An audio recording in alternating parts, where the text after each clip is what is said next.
Bwana, story imeanzia kwa yule ambaye amemchukulia fomu Ali Mayai Tembele ambaye ni Amri Kiemba.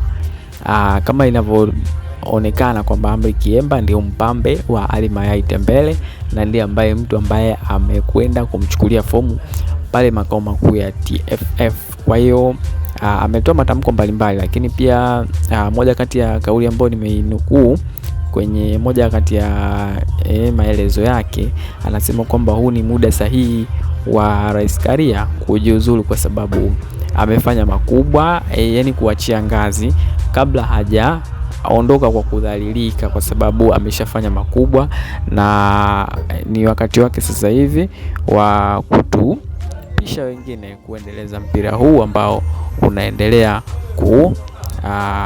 kukua kwa kasi, mpira wa nchini Tanzania.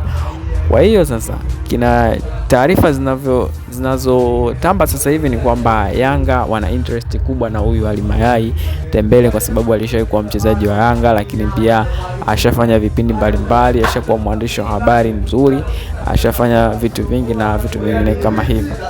Kwa hiyo ni muda wake sasa hivi wa kuchukua kiti cha urais na kuendeleza soka la nchini Tanzania. Ikumbukwe tu kwamba FIFA wamedrop hapa nchini Tanzania kuweza kufanya uchunguzi makini kuhusiana na uendeshaji wa ligi yetu ya Tanzania kutokana na vitendo vya kuahirishwa kwa michezo mbalimbali na vitu vingine kama hivyo. Kwa hiyo mambo yatakuwa ni mengi na kila mtu atavuna alichokipanda.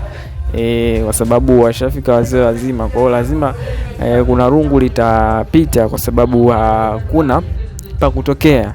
Lazima kuna timu ama mamlaka itakutwa na hatia, kwa hiyo wataondoka naye. Kwa hiyo anaenda kuondoka na vichwa vingi sana hapa Tanzania, na inawezekana pia tukapata kufungiwa kwa muda kadhaa kwenye mpira huu wa ulimwengu.